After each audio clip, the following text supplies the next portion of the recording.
Antes de começarmos a nossa apresentação, eu convido a curvar a sua cabeça comigo enquanto abrimos o nosso coração ao Deus do Universo. Pai Celestial, obrigado pelo livro de Apocalipse. Obrigado pela mensagem clara que estamos vivendo nas últimas horas da terra.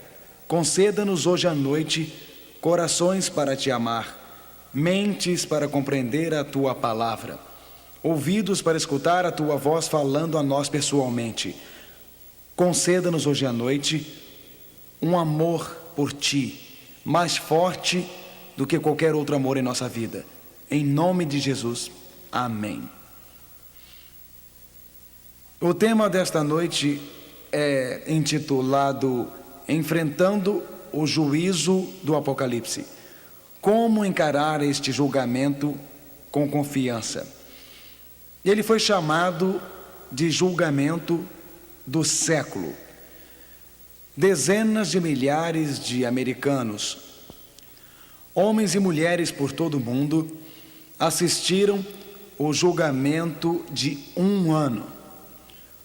Uma personalidade famosa do esporte, O.J. Simpson, estava sendo julgado pelo assassinato de duas pessoas, sua esposa, a antiga esposa, Nicole Brown Simpson, e Ron Goldman.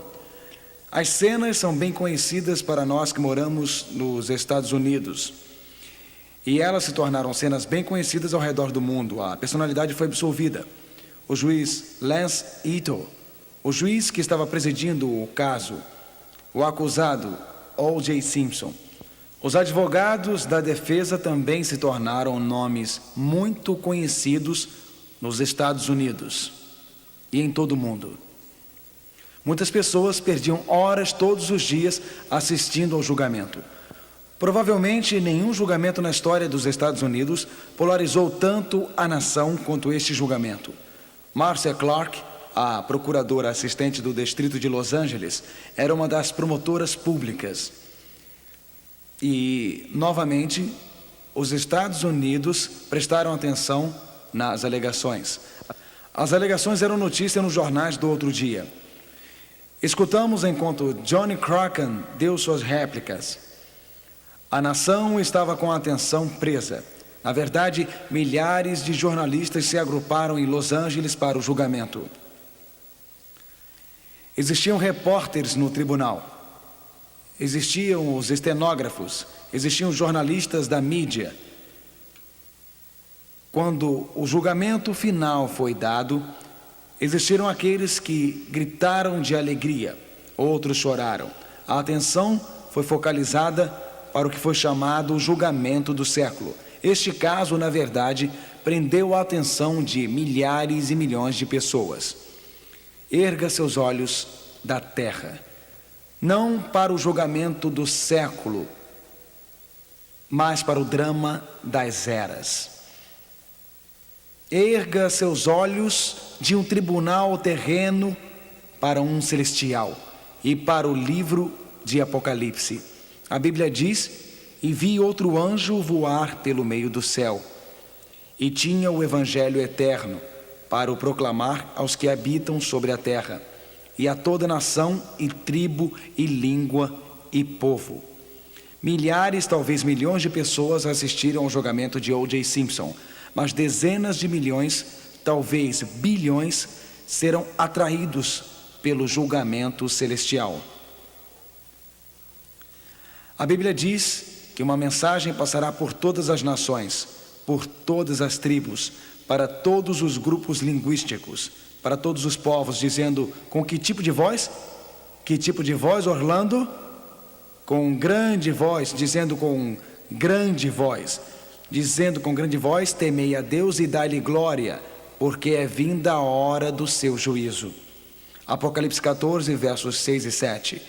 A hora do juízo de Deus está chegando.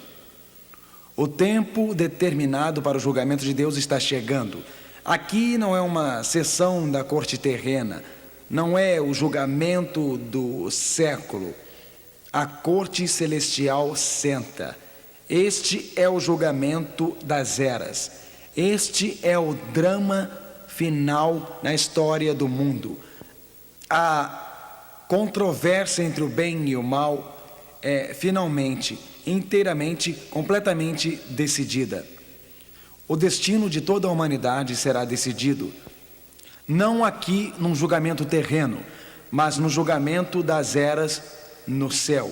Daniel olhou para o alto e viu aquela cena da sala do tribunal em Daniel 7, verso 13. Ele disse: eu estava olhando nas minhas visões da noite, e eis que vinha nas nuvens do céu um como o filho do homem, e dirigiu-se ao ancião de dias, e o fizeram chegar até ele. Você vê esta cena em sua mente? Daniel olha dentro do céu e vê a suprema corte celestial se assentando. Ele vê 10.000 vezes, 10.000 seres, querubins e serafins e seres angélicos apresentando-se na corte celestial. Ele vê o ancião de dias, o Pai assentado, e ele vê o Filho do Homem vindo com as nuvens do céu para o Pai. Pai e Filho se sentam. A suprema corte do universo reuniu-se. Eu continuei olhando, até que foram postos uns tronos, e um ancião de dias se assentou. O seu vestido era branco como a neve, e o cabelo da sua cabeça como a limpa lã. O seu trono chama de fogo. Milhares de milhares o serviam, milhões de milhões estavam diante dele. Daniel 7, verso 10. A corte se assentou e os livros foram abertos. Aqui não é assento de uma corte terrena. Este não é assento de um julgamento terreno. A corte se assentou. A corte celestial, o Pai sentou. O Filho veio até o Pai. Milhares de anjos vieram. Esta é uma cena magnífica, uma cena majestosa, uma cena gloriosa. Esta é uma cena impressionante, a suprema corte do universo se assentando. A Bíblia diz: os livros foram abertos, o julgamento acontece, as provas são apresentadas. Por que as provas são apresentadas? O que ocorre neste julgamento? Como este drama de destinos é decidido? Quando o Filho do Homem se assentar no planeta chamado Terra. Você recordará que no nosso último encontro, quando estudamos a época deste julgamento, a época da purificação do santuário celeste, a época da decisão do destino de toda a raça humana, estudamos a época do início do julgamento. Cada um destes encontros nesta altura da série é como uma argola unida em cadeias. Por isto é muito importante que você não perca nenhum encontro da série. Vamos ler Daniel 8, verso 14. Vamos ler juntos. E ele me disse: até 2.300 tardes e manhãs, e o santuário será purificado. Na Bíblia, um dia profético equivale a literalmente ao quê? Um ano. Então, 2.300 dias do tempo de Daniel se equivalem a 2.300 o quê? Anos. E a Bíblia fala sobre a purificação do santuário. Na Bíblia existem dois santuários, um na terra, um modelo reduzido, uma cópia ou uma amostra do majestoso original no céu.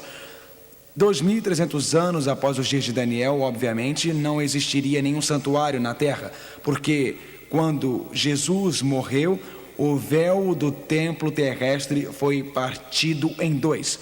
Os sacrifícios de cordeiros não eram mais para serem levados para o templo terrestre. Tudo o que acontecia no templo terrestre representava o que aconteceria no céu. Jesus, nosso Cordeiro, veio do céu para morrer na terra. Então, cordeiros eram mortos na corte do antigo templo.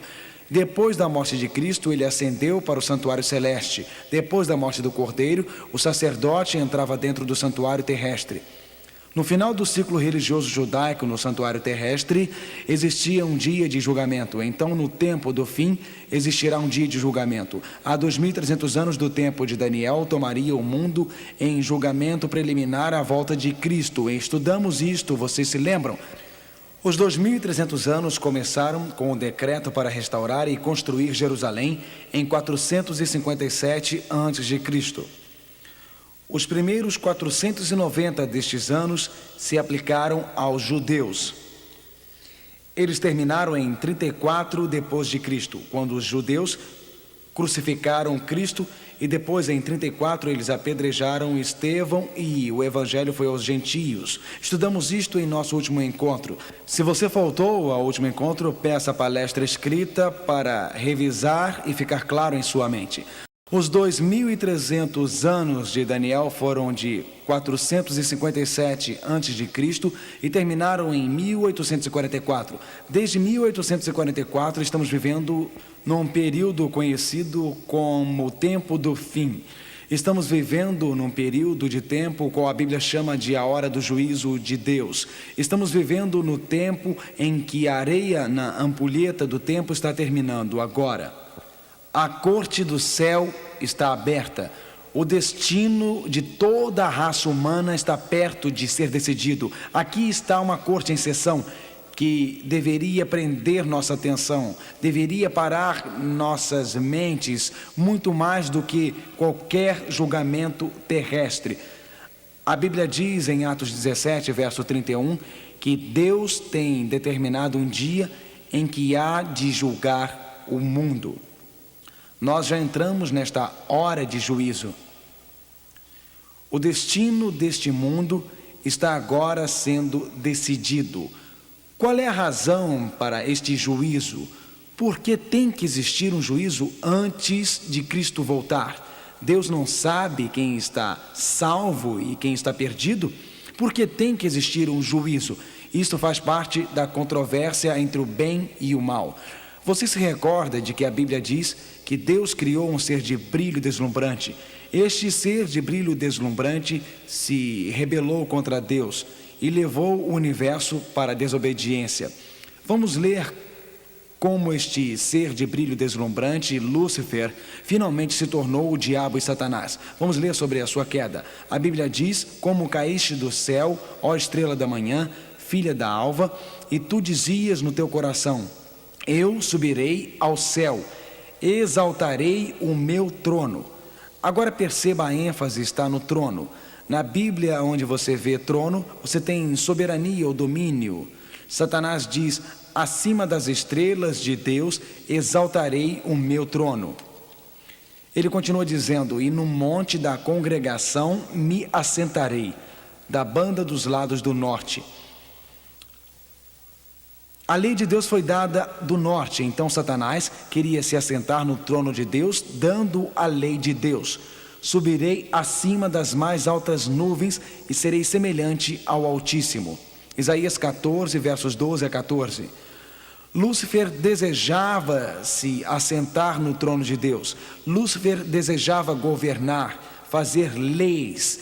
Ele alegava que Deus era desleal. Ele alegava que Deus era injusto. Lúcifer liderou um terço dos anjos da rebelião. Lúcifer então veio para o planeta Terra e levou Adão e Eva para o pecado.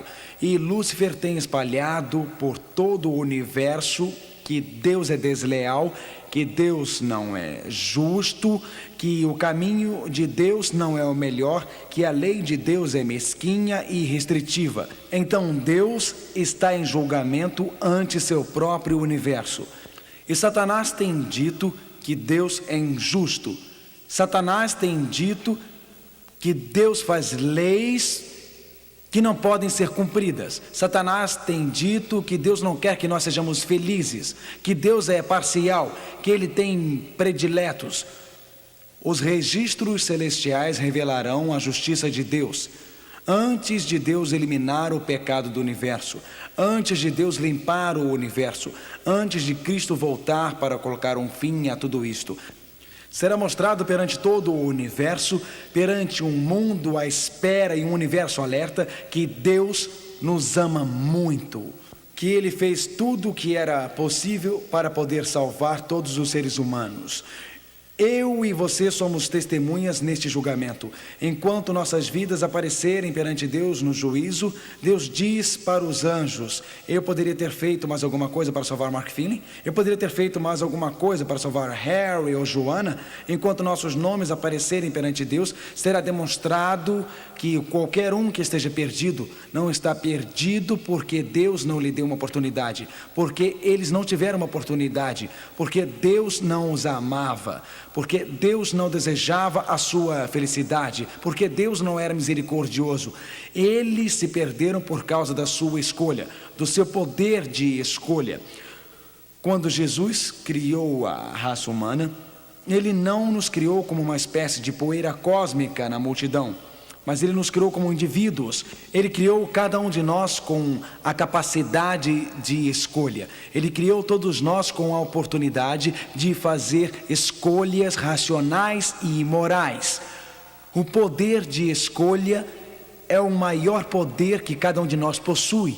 E a Bíblia diz que o juízo pedirá conta de como usamos o poder de escolha para nós mesmos. Você está salvo ou perdido? Está nas suas mãos.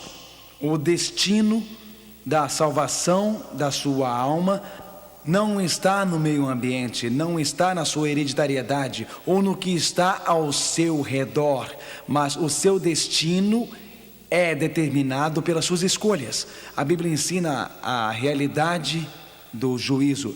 Romanos 14, verso 12, leiam juntos, por favor. De maneira que cada um de nós dará conta de si mesmo a Deus. De maneira que cada um de nós, a Bíblia ensina a realidade do juízo. Cada um de nós dará conta de si mesmo a Deus. Alegre-te, mancebo, na tua mocidade. Recrie-se o teu coração nos dias da tua mocidade. Eclesiastes 11, verso 9. E anda pelos caminhos do teu coração e pela vista dos teus olhos. Sabe, porém, que por todas estas coisas te dará Deus a juízo. A Bíblia ensina a universalidade do juízo. A Bíblia ensina que todo ser humano tem um caso pendente no tribunal de Deus. Somos responsáveis pelas nossas escolhas. Somos responsáveis pelas nossas ações. Somos responsáveis pelas nossas decisões. A magnitude deste juízo, o juízo penetra na nossa vida pessoal. A Bíblia diz, Eclesiastes 12, verso 14, porque Deus há de trazer, quais são as próximas palavras? O juízo a toda a obra, e até tudo o que está encoberto, quer seja bom, quer seja mal. Não existe nada secreto para Deus. A vida dupla trancada no armário, os valores duplos são lançados, abertos ante o deslumbrante Deus Santo. Senhor, você pode esconder alguma coisa da sua esposa, mas não pode esconder de Deus. Você pode esconder alguma coisa de seu esposo, Senhora, mas não pode esconder de Deus. A Bíblia diz que trará a juízo toda coisa secreta em seus momentos de privacidade. Senhor, o que você está lendo?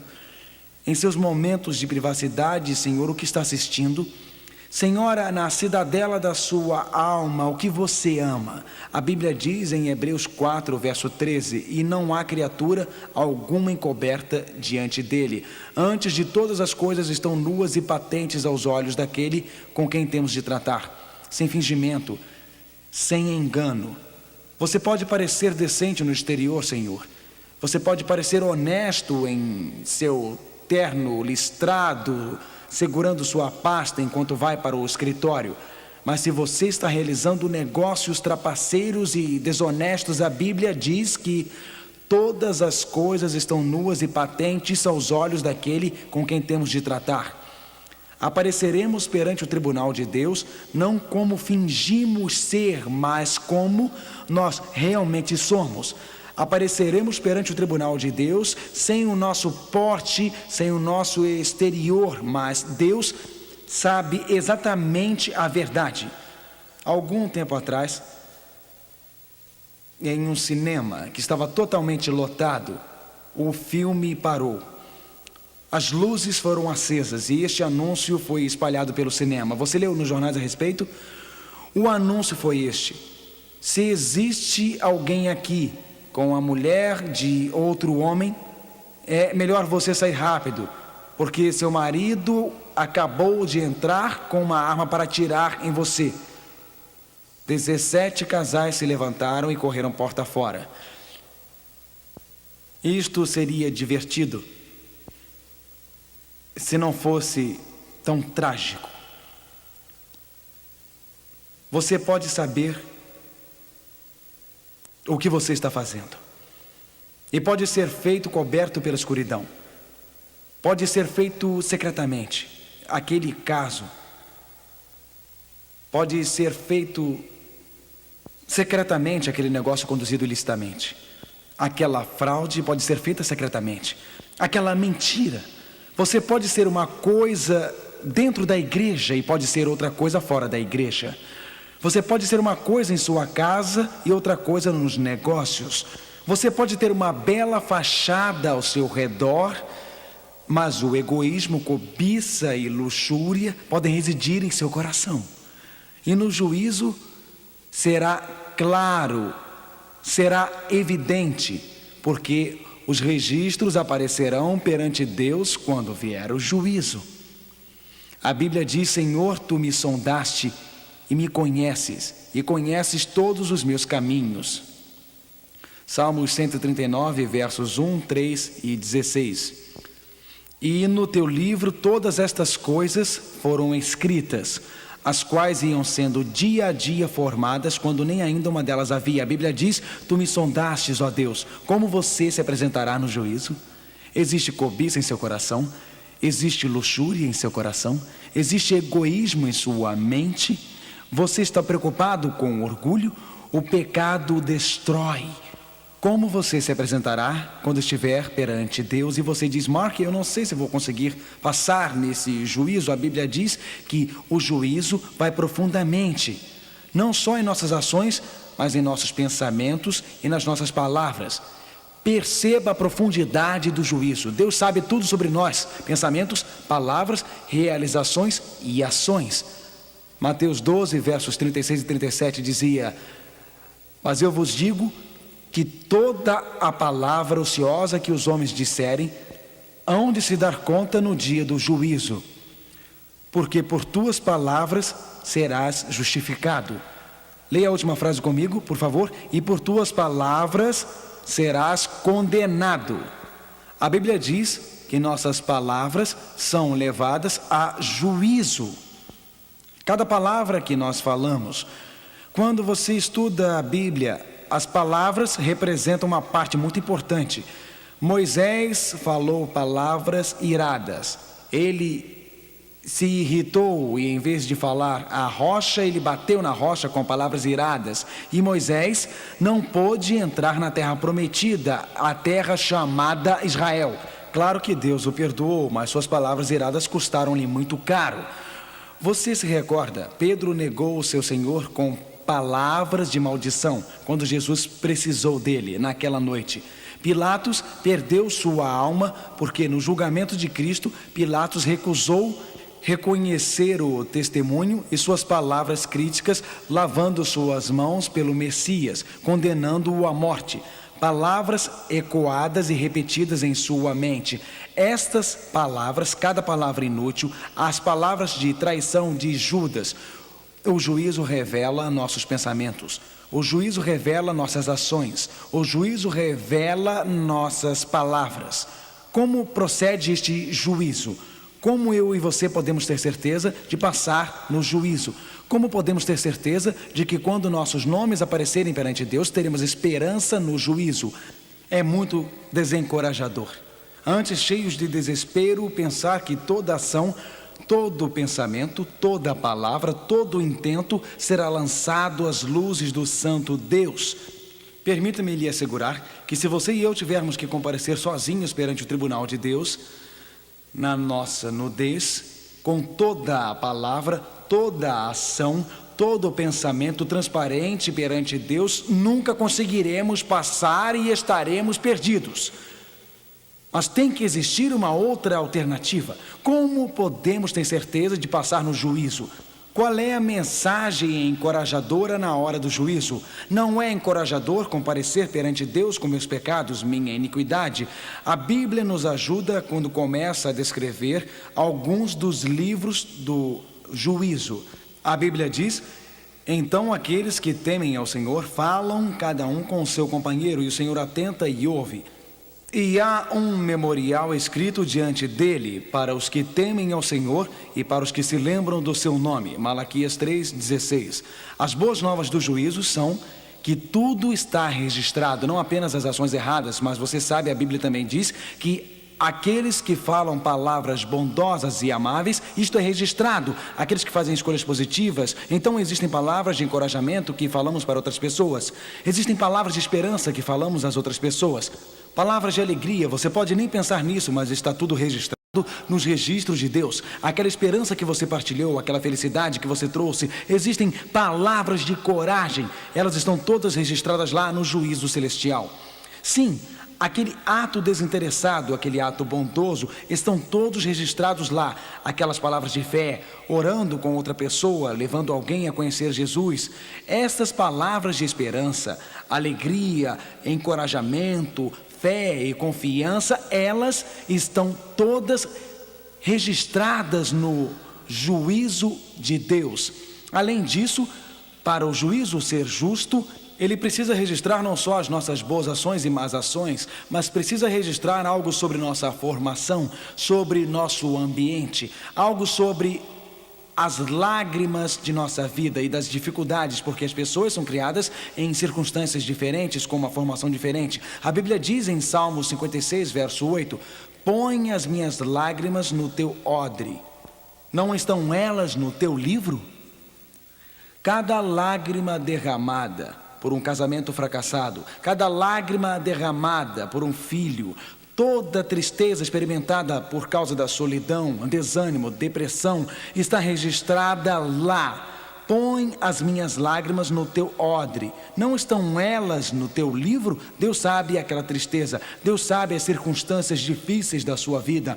Deus sabe, como diz a Bíblia, do poço onde você foi retirado. Deus sabe que você tem vivido naquele apartamento apertado, 4, 5 pessoas em um quarto. Ele conhece a pobreza, o desânimo, o pesar do seu coração, a sua tristeza. Deus sabe das suas lágrimas, sabe do seu desapontamento. Está tudo registrado lá. O que eu realmente sou, minhas lutas, meus conflitos, minhas alegrias, minhas tristezas, as boas ações, os atos maus, tirando a fachada, a parte que todos veem, fica o que eu sou, o autêntico eu, o eu genuíno, o verdadeiro eu. Isto é o que parece perante o trono divino. Ele sabe onde eu nasci, ele sabe da minha formação, ele conhece as minhas alegrias, ele conhece minhas tristezas.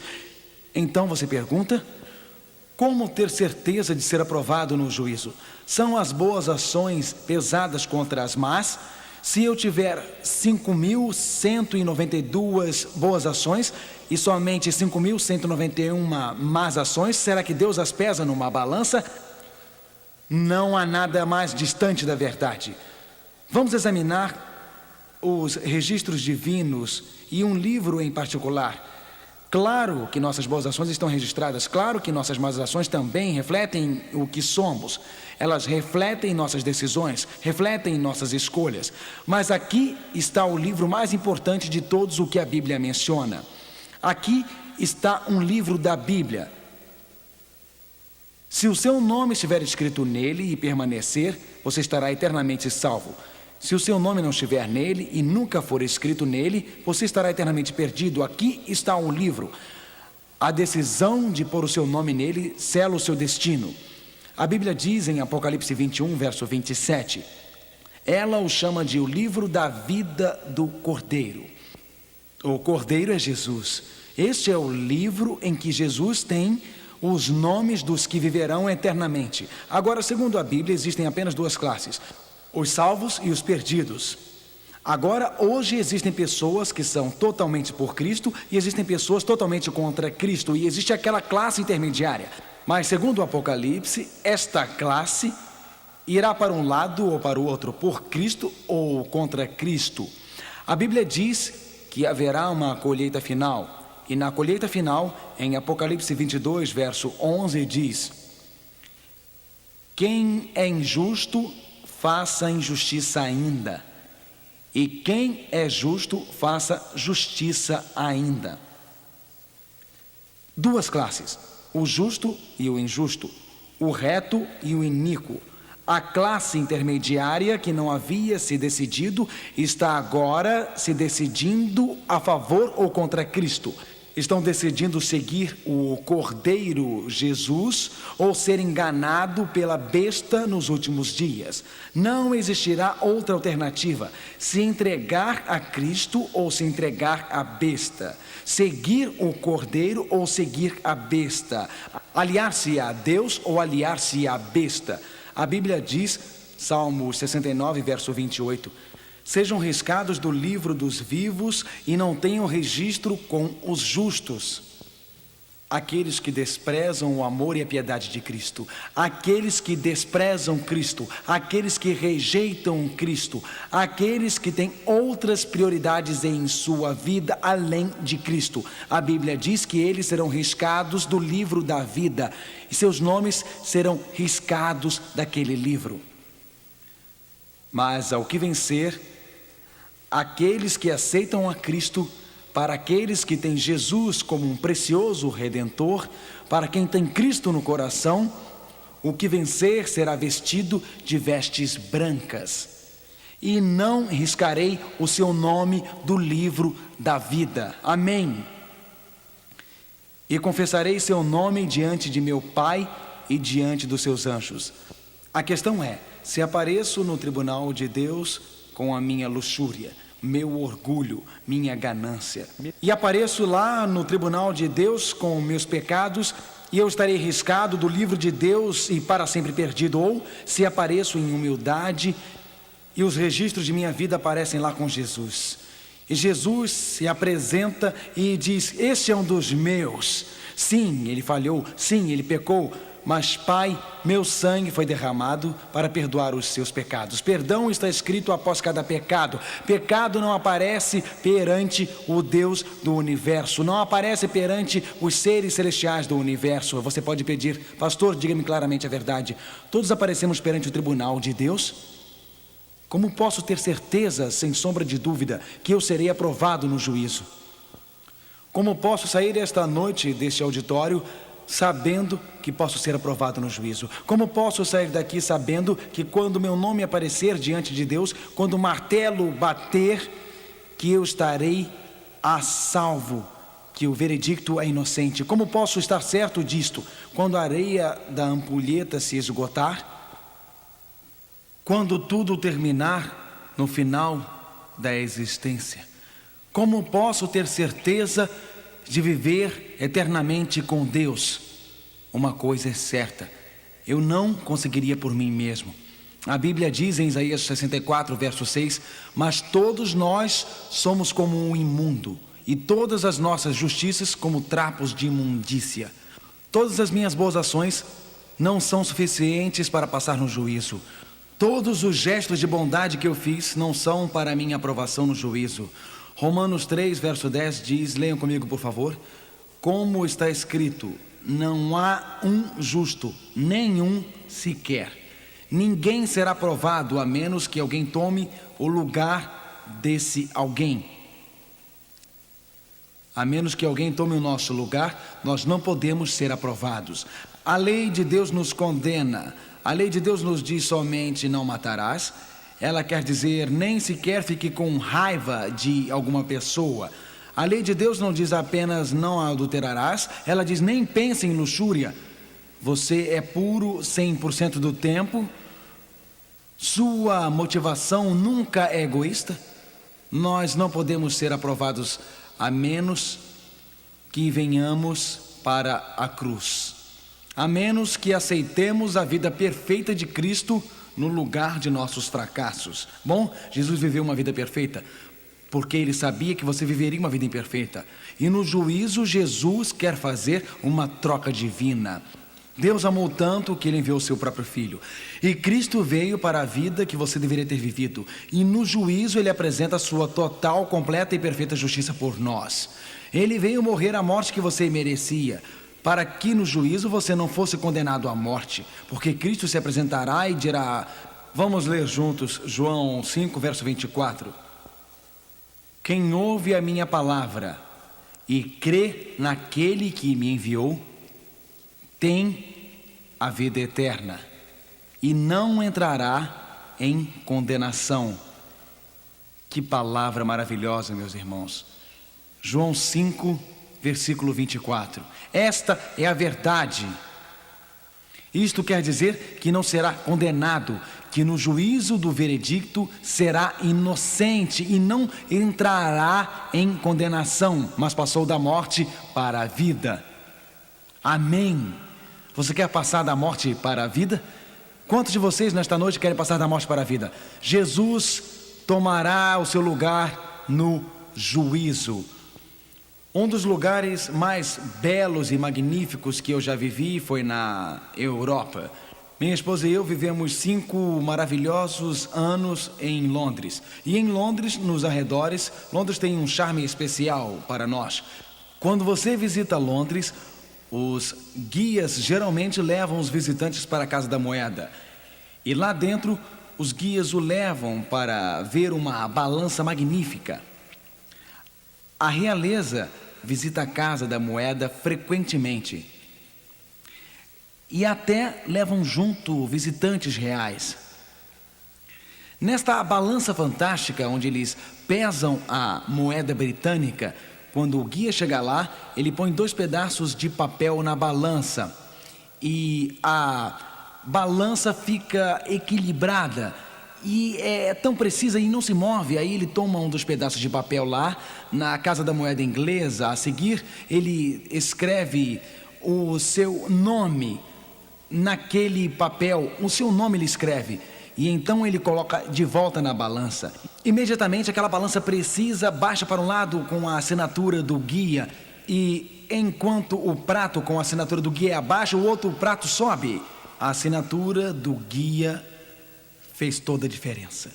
No juízo, não são as boas ações contra as más, amigo. A diferença é se a assinatura de Jesus está após o seu nome. Não importa quantas vezes você tenha falhado, não importa em quantas vezes você tenha fracassado, Jesus diz, venha aqui. Deixe-me ser seu advogado no juízo. Jesus diz, estamos nos últimos dias, não é hora de se perder tempo. Jesus salva, a Bíblia diz, pois Ele é capaz de quê? Salvar. Ele é capaz de salvar? Pode fazer isso? Pode Ele habilitá-lo para aprovação? Ele pode? Ele pode salvar. Quem Ele é capaz de salvar? Todo mundo. Todos que vão ao Pai por meio dEle. Eu quero isso, você não quer? As únicas pessoas que não serão salvas são aquelas que não vão até o Pai por meio de Cristo.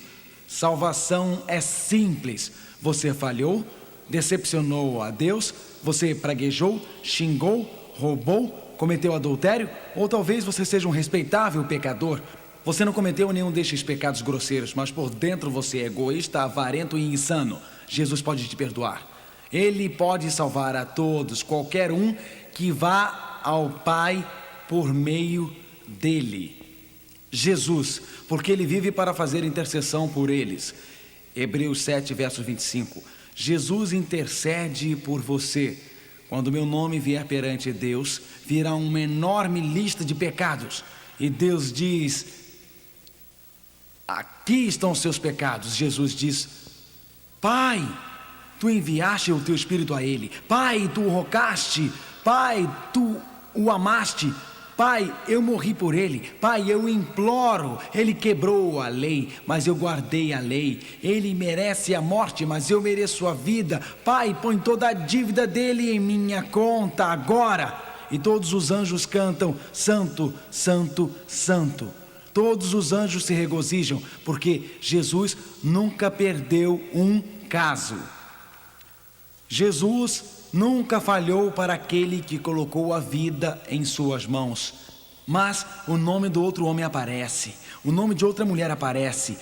Mentiras, enganos, roubos, nunca foram a Jesus, nunca entregaram seu coração para Jesus, nunca o aceitaram. Este homem, esta mulher, este rapaz, e os pecados que eles cometeram brilham de forma tridimensional perante todo o universo.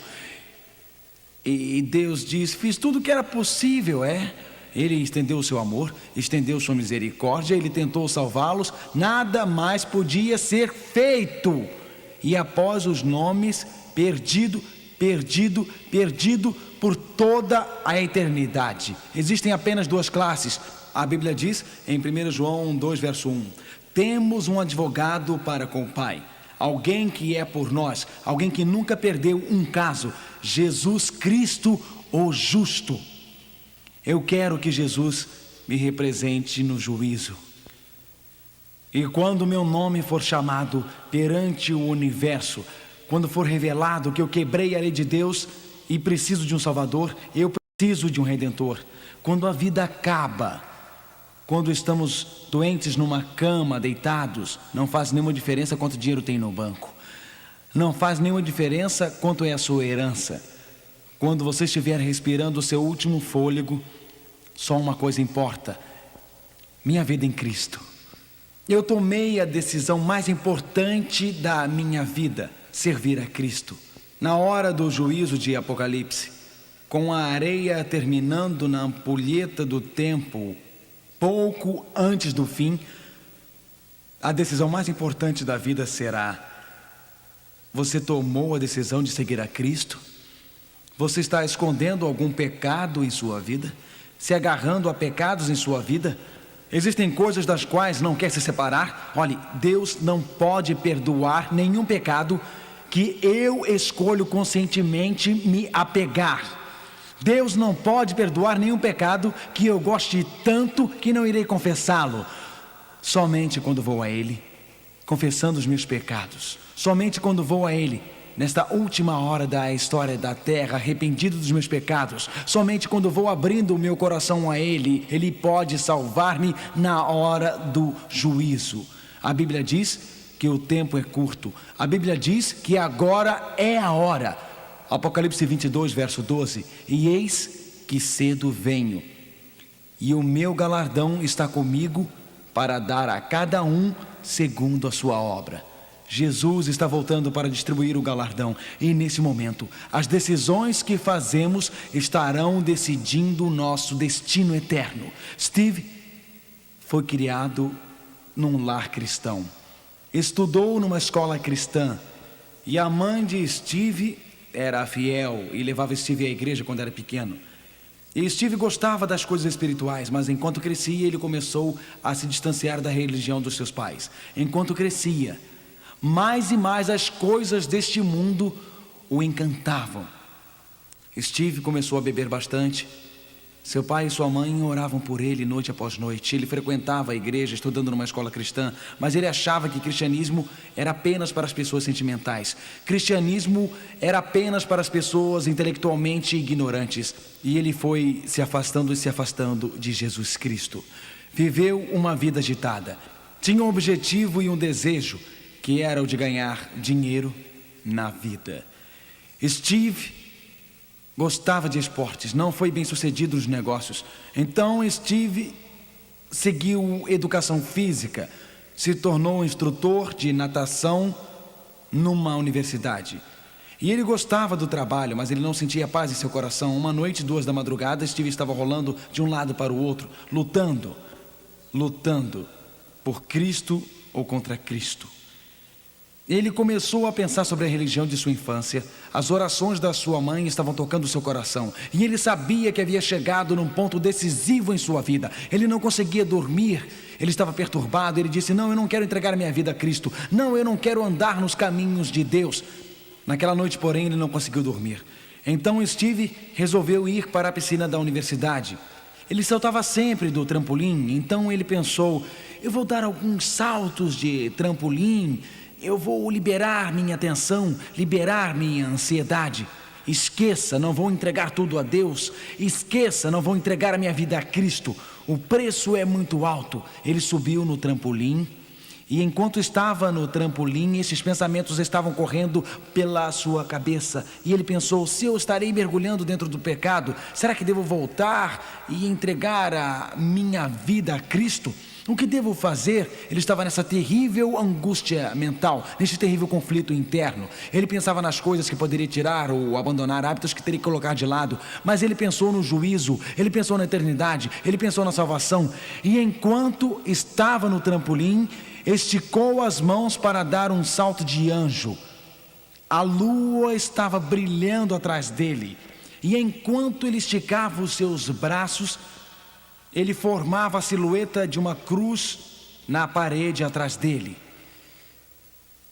Ele começou a pensar imediatamente no quadro dependurado no seu quarto de infância e adolescência da cruz do Calvário.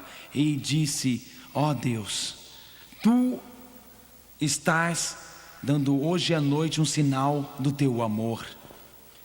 Ele desceu daquele alto trampolim e se olhou ao lado da piscina. E disse: Jesus, eu estou tomando decisão por ti. Eu não posso ir adiante. A sua alma se encheu de paz aquela noite. Mas então ele pensou, depois de orar: eu estou aqui, então vou aproveitar para nadar. Ele entrou e começou a descer as escadas da piscina. Na metade do caminho estava sem água. Ele desceu até o fundo da piscina. E o que ele não viu na escuridão foi que a piscina estava vazia. Se ele tivesse pulado, porque naquele dia estavam limpando a piscina e escoaram toda a água para fora. Se ele tivesse pulado na escuridão, ele poderia ter quebrado o pescoço e morrido. Parado naquele trampolim foi a noite do juízo para Steve. Ele foi salvo naquela noite, porque decidiu entregar sua vida a Cristo. O Cristo vivo. Você pode fazer esta decisão hoje à noite. Se já tomou esta decisão, pode tomá-la de novo. Você pode dizer: Senhor, eu quero alcançar e pegar a tua mão. Você pode dizer: Senhor, eu prefiro ter Jesus a ouro e prata. Eu prefiro ter Jesus a toda riqueza. Hoje à noite, no juízo, você pode viver eternamente. Hoje à noite, Cristo quer falar ao teu coração. Hoje à noite, Cristo